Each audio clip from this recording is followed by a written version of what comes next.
여러분 삶이 지쳐 있습니까? 혹은 삶이 지루하십니까? 우리가 삶이 지루하고 지쳐 있다면 그것은 결국은 하나님께서 지금 나에게 주어진 어떤 사명, 하나님이 지금 나를 통해서 어떤 하시고자 하는 어떠한 그 뜻이 잊어졌을 때, 결국은 그 사명을 깨닫지 못했을 때 그런 지루함과 지침이 있는 것입니다. 그것을 어떻게 알 수 있느냐? 여러분 아침을 한번 생각해 보세요. 아침 일어났을 때 내가 오늘 어떤 일을 정말 하러 가는구나, 오늘 하루의 삶을 어떻게 살아가는구나, 그런 마음으로 아침에 어떤 일어났을 때 어떤 그 힘이 있습니까? 힘이 있다면 사명이 있는 거예요. 근데 아침에 일어나서 오늘 또 아무 의미 없는 혹은 무기력한 목적 없는 그런 삶을 산다 했을 때 우리는 사명이 없는 것입니다. 사명이 있다면 힘이 나는 거예요. 이상하게 노인들 보면요, 은퇴하자마자 빨리 이렇게 돌아가시는 것을 봅니다. 목사님들도 그렇게, 활기차 목사님도 은퇴하고 나면 왜 이렇게 늙어 보이시는지요? 그것은 사명이 이루어졌기 때문입니다. 사명이 사라지면 힘이 없고 의욕이 없습니다. 우리가 그 남편 돌아가신 그 어머니들 보면요, 그래도 아이가 크는 그 어머니들은요, 남편이 돌아가셔도 의욕 있게 살더라고요. 근데 아이가 다 크고 이렇게 되면요, 너무 지쳐가지고 의욕 없이 이렇게 살아가시는 것을 보게 됩니다. 결국은 아이를 키울 사명이 있기 때문에 결국은 사명이 있는 것입니다. 그래서 오늘 우리가 그 사명을 한 번 더 확인했으면 좋겠어요. 여러분들이 나는 어떤 사명으로 살아가고 있는가? 그 사명이라는 것은 거창하게 무슨 선교사의 사명, 목사의 사명 이런 것이 아니라 하나님이 나에게 주어진 어떤 천지, 하나님께서 나를 통해서 하기를 기뻐하시는, 혹은 나에게 주어진 어떤 하나님의 어떤 손길과 섭리가 무엇인가를 돌아보라는 것입니다. 오늘 본문에 보면요, 그 세 가지의 모습이 나타나요. 그 사명을 받기 전의 모습 세 가지, 그리고 사명을 받고 난 다음에 모습 세 가지. 오늘 우리가 이 세 가지를 통해 가지고 내가 하나님의 사명을 받기 전에 그런 모습들, 이런 과정들이 있었는가? 혹시 그 과정들이 부족하였으면 오늘 이 말씀을 통해서 내가 그런 과정을 회복하십시오. 내가 지금 혹시 힘이 없거나 낙심하거나 또 지쳐 있을 때에 이 세 가지 과정을 통해서 사명을 받기를 원하고요. 혹시 어떤 사명을 받았는데 낙심하거나 혹은 또 잊어버리는 경우에 그 다음에 어떤 과정을 통해서 다시 힘을 얻고 회복하는 그런 시간이 되길 바랍니다. 자, 이사야 선지자가 오늘 사명을 받기 전에 세 가지 모습이 있습니다. 첫 번째는 1절에 보십시오. 1절에 보면 우시야 왕이 죽던 해에 사명을 받았습니다. 이사야에게는요, 너무 중요한 거예요. 사실 이사야는 일대 선지자로 부름받은 게 아닙니다. 그 전에 이사야는 선지자로 있었어요. 그 말은 무엇입니까? 우시야 왕이 살아있을 때의 선지자의 모습은 그야말로 별 사명 없이 살아갔던 그런 모습이었습니다. 왜냐하면 우시야 왕의 친척일 가능성이 많습니다, 이사야는. 그래서 아주 편안하게 그냥 직업적인 선지자의 모습을 아마 갖추을 수 있을 것 같아요. 그런데 이제 우시야 왕이 죽었습니다. 자기가 그렇게 의존하던 우시야 왕이 죽었어요. 이 말은 무엇입니까? 이제 이사야는 희망이 없습니다. 세상적인 희망이 없습니다. 세상과 단절해야 됩니다. 바로 그때에 사명이 일어나는 것입니다. 우리가 하나님께 사명을 받기 위해서는 먼저 단절이 일어나야 됩니다. 내가 의지하던 우시야 왕 같은 나에게 있는 어떤 왕, 여러분에게도 왕이 있습니다. 여러분 마음속에 어떤 의지하던 그 무엇이 있습니다. 돈입니까? 어떤 사람입니까? 혹은 내가 안정적으로 가는 어떤 직장입니까? 아니면 나의 어떤 이것을 통해서 내가 유익하게 재미있게 내 어떤 삶에 나름대로 찾고 있는 어떤 그 무엇입니까? 이것들을 하나님 앞에 한번 문을 떨어야지 새로운 비전과 사명이 일어나는 것입니다. 그런 것이 없으면요, 그저 연장이에요. 그저 그냥 흘러가는 거예요. 이사야도 수많은 선지자들 중에 하나로 살아갔을 거예요. 여러분, 선지자 숫자가 생각보다 많습니다. 우리 엘리야 시절에 바알에 무릎 꿇지 않은 선지자가 몇 명 있었다고 했습니까? 7,000명이 있었다고 그랬어요. 무릎 꿇지 않은 7,000명이 있었다는 것은 무릎 꿇은 선지자까지 합치면 아마 뭐 몇만 명이 될 수도 있지 않습니까? 예. 그냥 선지자로 살아갈 수 있는 거예요. 근데 하나님은 오히려 이 우시야 왕의 죽음을 통해서 세상이 무너지는 걸 통해서 새로운 비전과 사명을 받게 하는 것입니다. 그래서 여러분 맹심하십시오.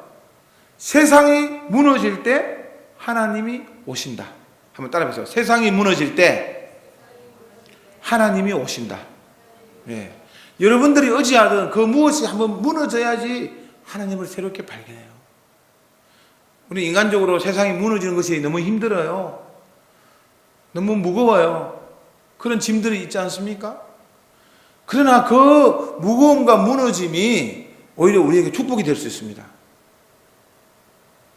아프리카에 이런 우리 홍수, 우리 지난번에 비가 많이 왔잖아요.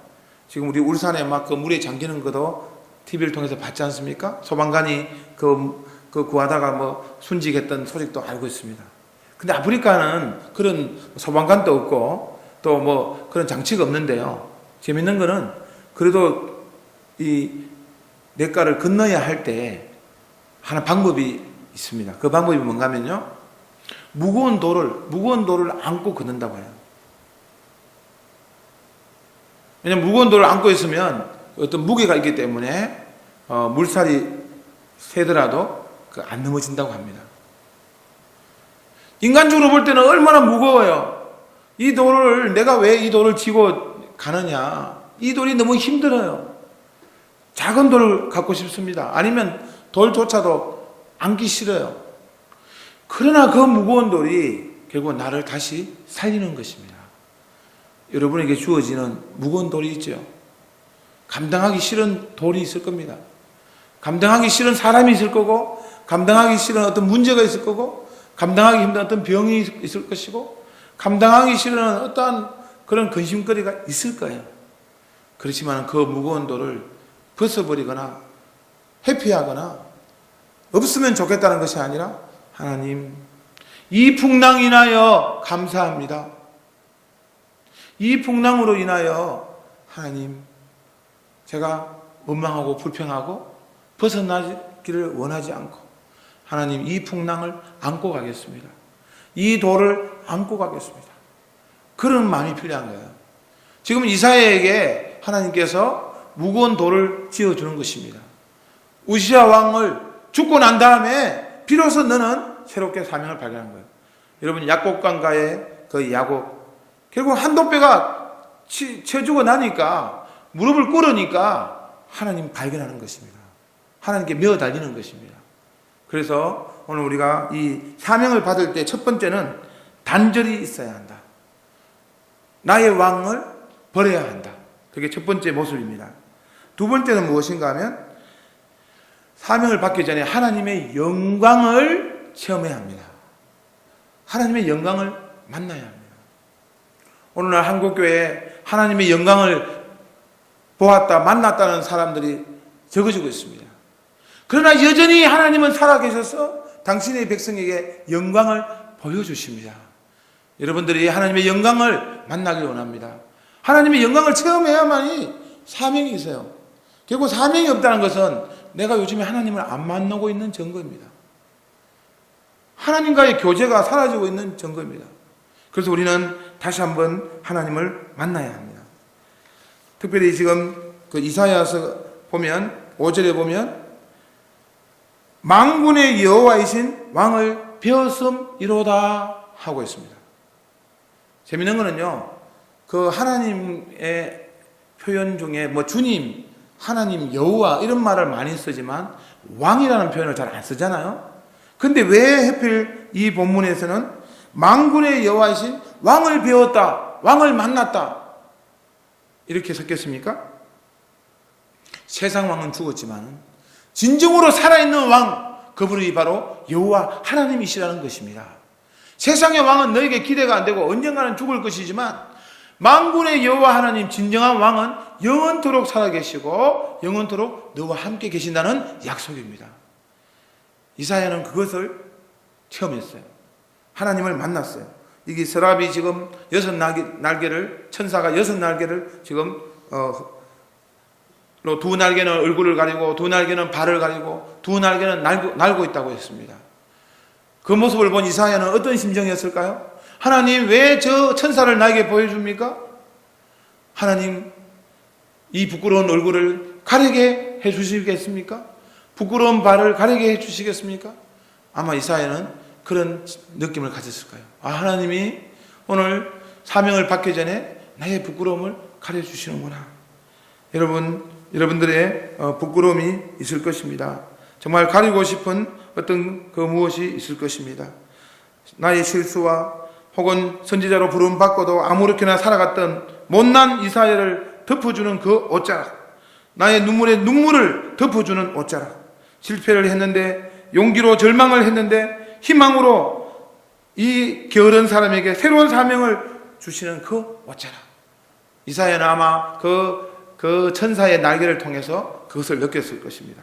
그럴 때 이사야는 아마 정말 울면서 이런 기도를 하였을 것입니다. 이 세상 보좌는 무너지지만 하늘 보좌는 무너지지 않는구나. 세상의 임금은 죽지만 만왕의 왕 내 주님은 돌아가시지 않는구나. 세상 근세의 명예와 물질은 떠나지만 하나님은 나를 떠나지 아니할 것이다. 이 장막집은 언젠가는 무너지지만 하나님의 집은 영원하리라. 할렐루야. 이사야는 그걸 지금 고백하고 경험하였습니다. 그래서 오늘 우리가 두 번째로 하나님의 영광을 만나기를 삼으십시오. 하나님의 영광을 체험해야 합니다. 우리는 하나님 없이는 살 수가 없는 존재라는 것을 다시 고백해야 합니다. 하나님 필요합니다. 하나님 없이는 살 수가 없어요. 이사야는 지금 성전에서 만났죠. 여러분, 주의 전을 사모하셔야 합니다. 저도 중국에 제 아들이 있는데요. 중국에는 그 국경절, 지난주가 국경절이잖아요.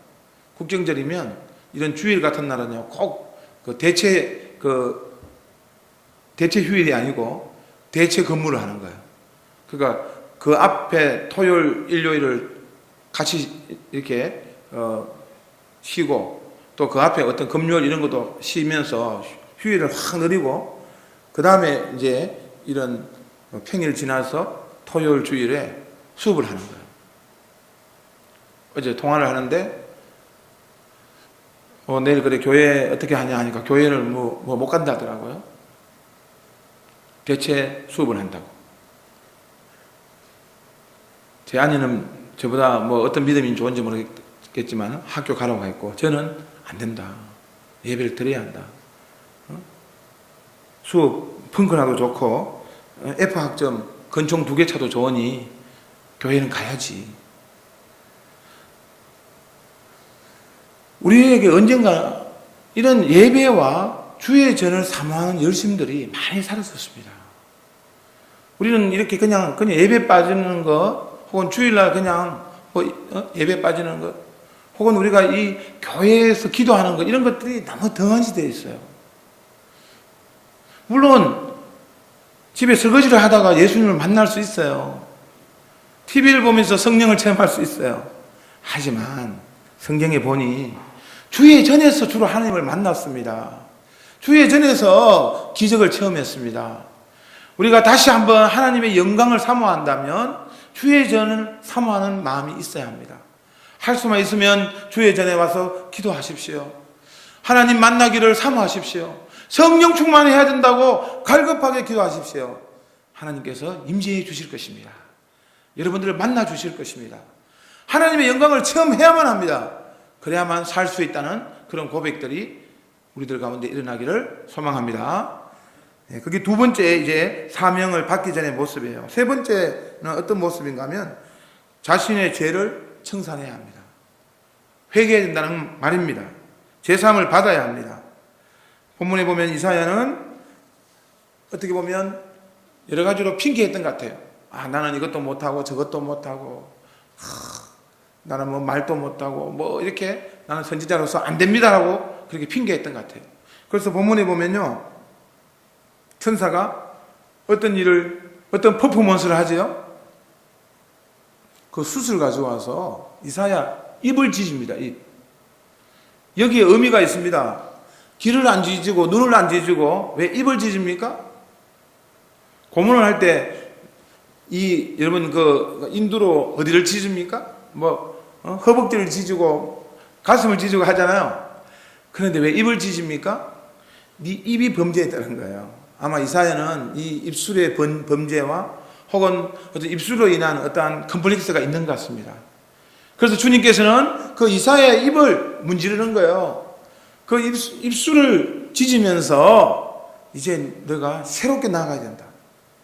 아마 그때 이사야는 털썩 꿇어앉았을 것입니다. 눈물로 회개했을 것입니다. 하나님 죄송합니다. 잘못했습니다. 여러분들이 하나님 앞에 하나님 잘못했습니다. 죄송합니다. 제가 죄인입니다. 이런 고백들을 언제 한번 해보셨나요?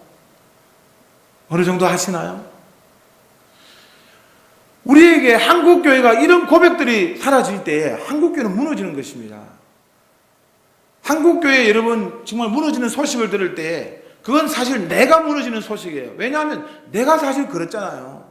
우리가 정말 하나님 앞에 얼마나 무릎을 꿇으며 하나님 제가 죄인입니다. 제가 잘못했습니다. 하나님 저 때문입니다. 저의 죄를 용서하여 주시옵소서. 이런 기도를 얼마나 하십니까? 최근에 언제 눈물 흘려보셨습니까? 우리가 이런 것을 볼 때 우리 마음이 너무 강팍해지고 있다. 우리가 너무 얼굴을 쳐들고 있는 거야. 뻣뻣한 거예요. 목이 곧은 백성이 되고 있다는 것입니다. 오늘 우리가 이 말씀을 통해서 목을 부드럽게 하시길 바랍니다. 무릎을 꿇기를 바랍니다.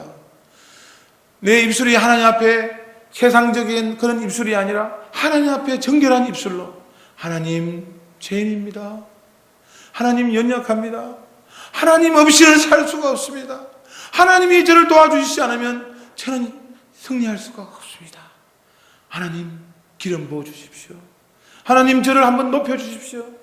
하나님을 다시 붙드는 여러분 되시기를 간절히 축원합니다. 아멘. 이사야는 바로 이 세 가지 과정을 통해서 사명을 받았습니다. 그 사명이 바로 무엇입니까? 8절입니다. 우리 8절 다 같이 한번 읽어보겠습니다. 8절 시작. 내가 또 주의 목소리를 들으니 주께서 이르시되 내가 누구를 보내며 누가 우리를 위하여 갈고 하시니 그때 내가 이르되 내가 여기 있나이다. 나를 보내소서. 이사야 사명을 받았습니다. 누가 나를 위하여 갈까? 예, 주님 제가 여기 있습니다. 나를 보내소서. 여기에서도 오늘날 한국교회 문제가 많아요. 주님은 여전히 사람이 필요하고 여전히 사명자를 세우는데 오늘날 많은 사람들이 주여 전도사님이 저기 있습니다. 저를 보내소서. 주여 저 목사님을 보내소서. 저 선교사님을 보내소서. 물론 우리가 선교지나 목회지는 특별한 분이 가야 되지만 사실 여러분들이 있는 그곳이 다 사명지예요. 그래서 요즘에는 그 일터교회, 학교교회 그런 말 많이 쓰잖아요. 혹은 가정교회. 나는 주부인데요. 나는 맨날 설거지하고 뭐 청소하고 저에게 무슨 사명이 있습니까? 전업주부의 사명이 있습니다. 설거지도 예배하듯이 설거지 할 수가 있어요. 내가 뭐 일터에 맨날 돈 많이 하려는데 그것이 사명지입니까? 사명지입니다. 학교에서 뭐 그냥 단순하게 사명지입니다. 군대에서 뭐 사명지입니다. 여러분, 이것은 특별한 선지자의 부르심이라기보다는 우리 모두에게 해당되는 사명을 받아야 합니다. 그 말은 무엇인가 하면 내가 지금 어떤 하고 있는 이 일에 하나님의 부르심이 있는가를 느끼고 있어야 된다는 것입니다. 내가 지금 오늘 일어났을 때 나는 지금 하나님의 어떠한 일을 한다. 하나님이 가시라는 그 길을 지금 가고 있다. 하나님이 나에게 주어진 내가 이 일을 한다. 거기에 대한 분명한 부르심 없으면 우리는 못 삽니다. 어떻게 지금 살 수가 있습니까? 그래서 오늘 그 사명을 다 어떻게든지 확인해서 하나님 나에게 주어진 게 여러분 윤동주 서시에 오늘도 나에게 주어진 길을 걸어가야겠다. 나에게 주어진 길. 그것을 반드시 깨달아는 것입니다. 그냥 그대로 나는 흘러가듯이 물살 흐르는 대로 그냥 살다가 때가 되면 가지. 뭐 그냥 1년, 2년 그게 아니라는 것입니다. 내 길 속에 주어진 그 하나님의 섭리가 무엇인가? 아니 머리털까지 다 헤아리신다는 하나님께서 여러분들이 그 대학에 혹은 그 직장에 그 가정에 그 사람에게 하나님은 그냥 허투루 보냈을까요?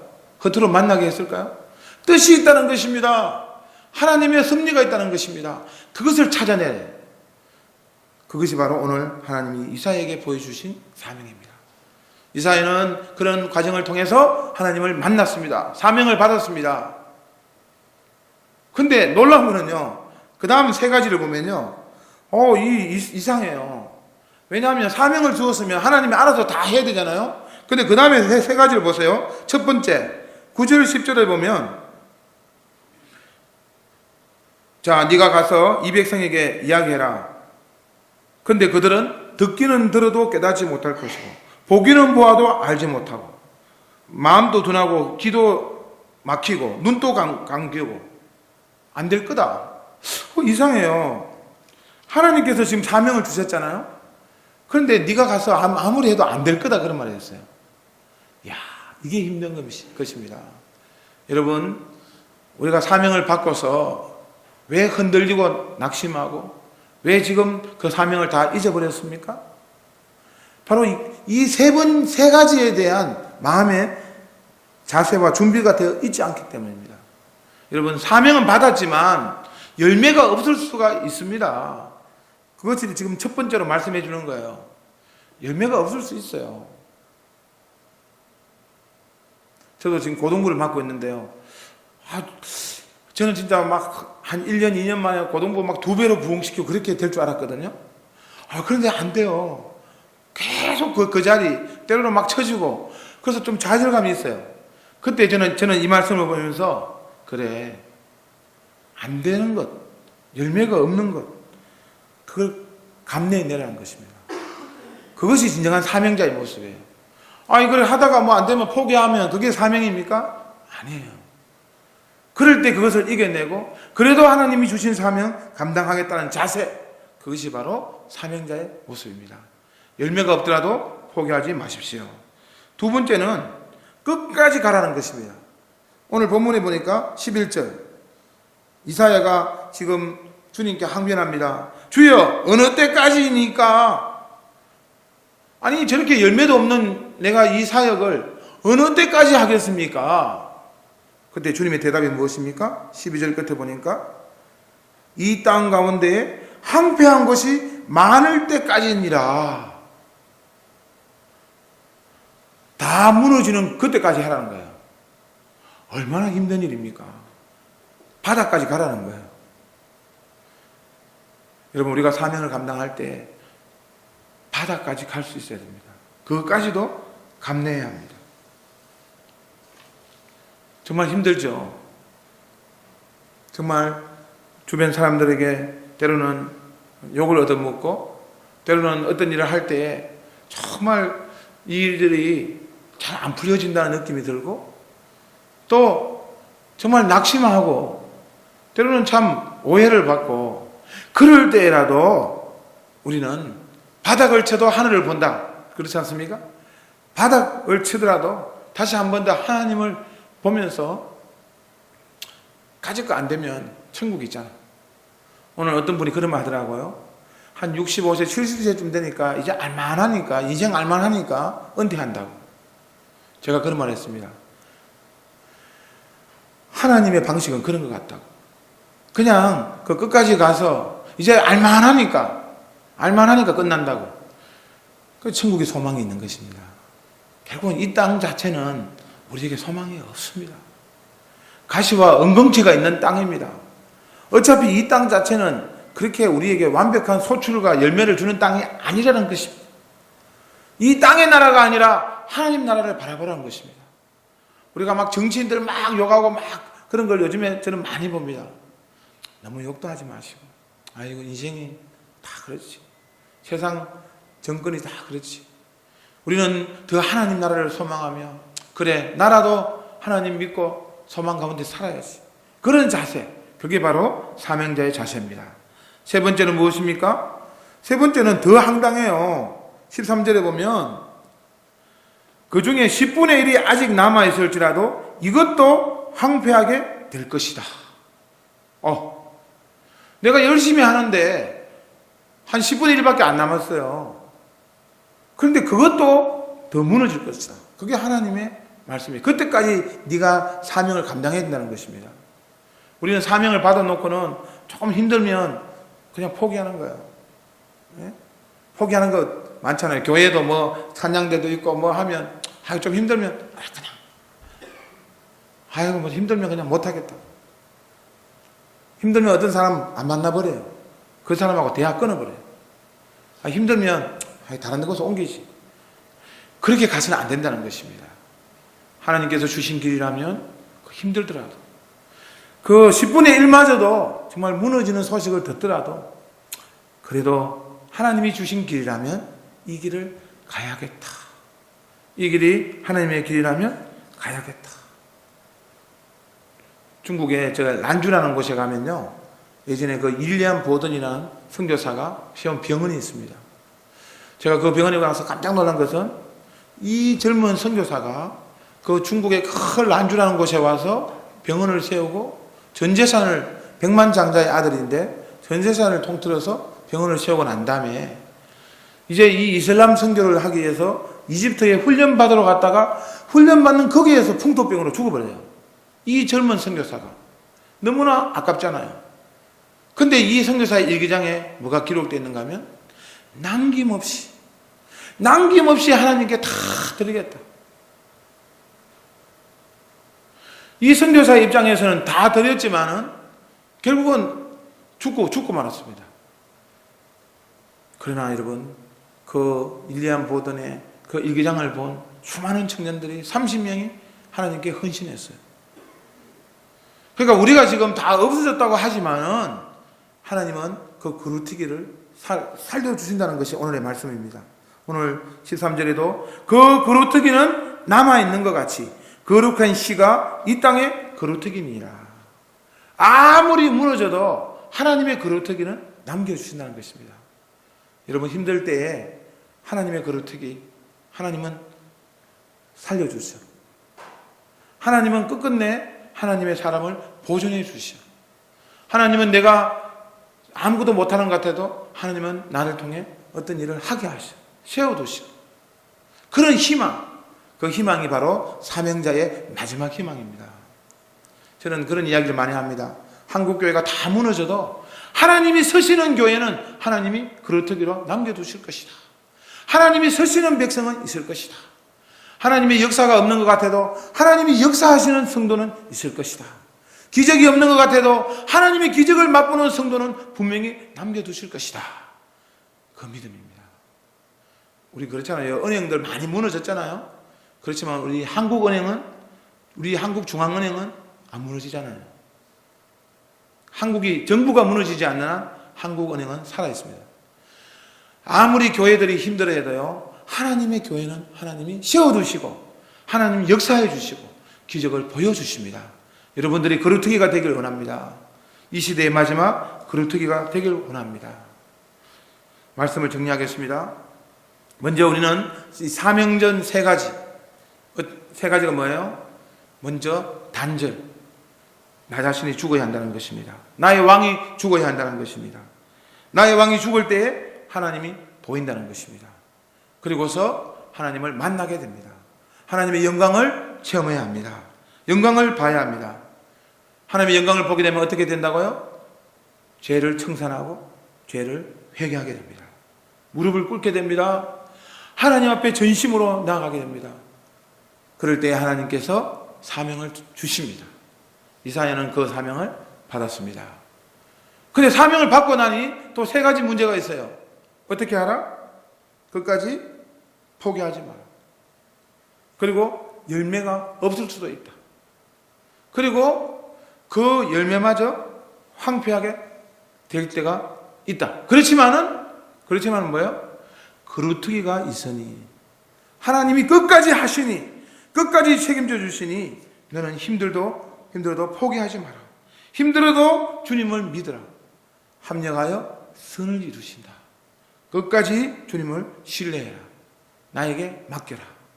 그것이 주님의 말씀입니다.